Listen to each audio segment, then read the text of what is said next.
way you do it. You play the guitar on the MTV.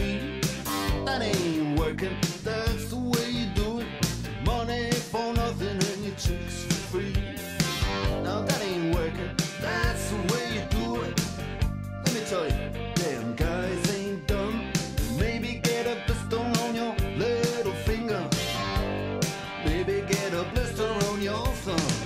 We got to install microwave ovens, custom kitchen deliveries. We got to move these refrigerators. We got to move these color TVs. To the little faggot with the earring and the makeup. Yeah, buddy, that's his own hair.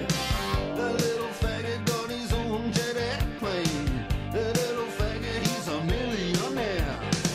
We got to install microwave oven, custom kitchen deliveries.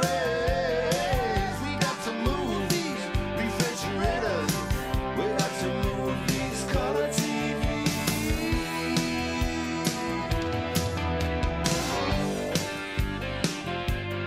Move on, move on.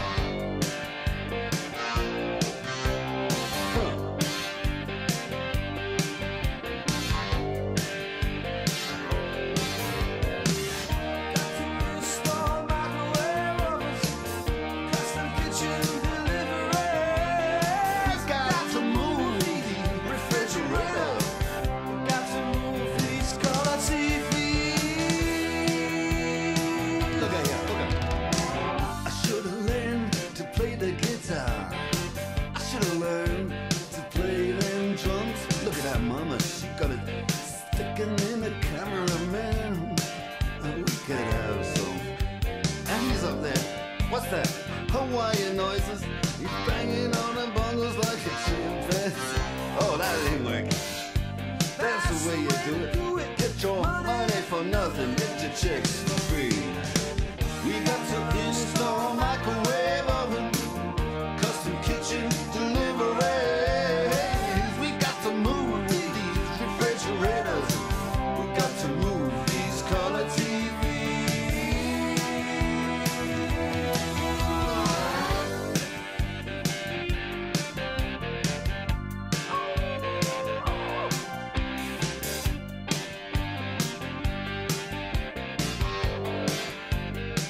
Listen here, now, that ain't working. That's the way you do it. You play the guitar on the MTV.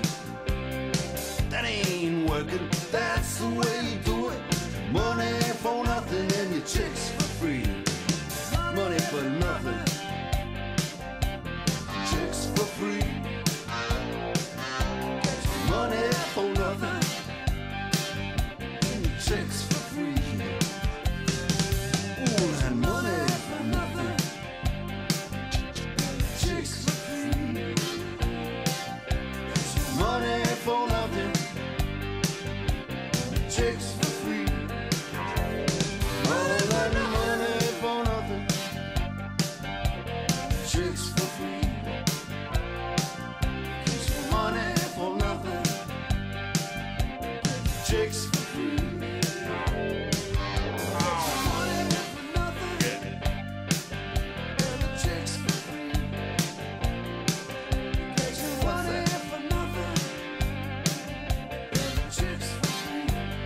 Look at that.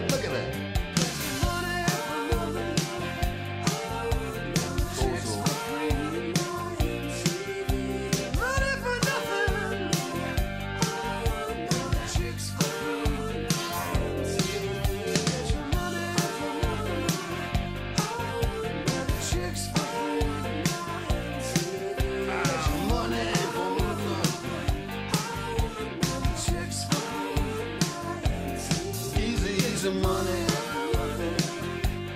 easy chicks for free. Easy money for nothing, chicks for free. That ain't working.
op og vil pege op mod den allerældste bygning her på borgen, som er det lille St. Margaret's Chapel.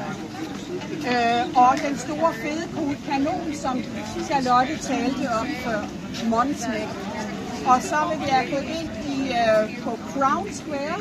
Det hed førhen The Royal Square. Det hedder The Crown Square, fordi man i 1888 har været siden man flyttede parlamentet ned til London, så havde man ikke tillid til englænderne, så gemte man kronjuvelerne, og den gravede man ud i 1888 og udstillede den heroppe.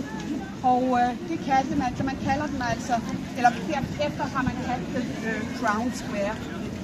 Men altså, se den her borg, den er bygget på magna, størknet lava, det første settlement var kong Edvin af Northumberland. Derfor hedder den Edvinsborg, Edinburgh.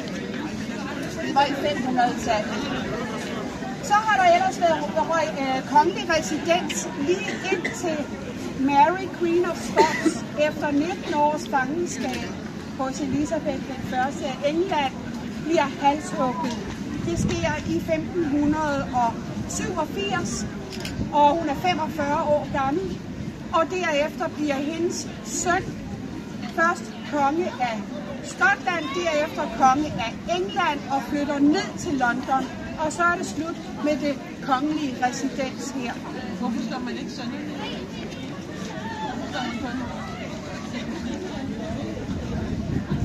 De spørger om noget godt. Han var så lille, så man kunne forme ham protestantisk. Han er vokset op, ligesom Christian 4 voksede op i Kronborg med en huslærer. En trist barndom. Men han lærte alt det, han skulle. Han havde jo knap nok kendt sin mor. Men en af de interessante ting, som er her, det er værelset, hvor Mary fødte ham. Kan man se heroppe på Crown Square. Og det var i...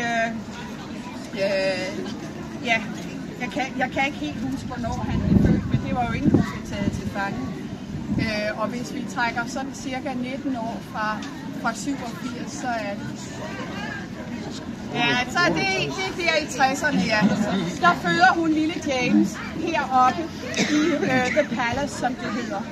Nå, men efter vi var kongelig resident, så fulgte flere århundreder som militærbase, altså fra 1650'erne, så har det været en af Skotlands betydelige militærbaser. Selvfølgelig ikke med skotske højlændere, det er klart. Det er altså militær, som ville englænderne godt. Men det er gået frem og tilbage hele tiden, det der med, hvem der indtog borgen. Det er en meget dramatisk og meget lang historie. Man tog den på skift. Der var på et tidspunkt noget, som man kaldte den lange belejring, som varede i flere år. Så sådan kørte det frem og tilbage.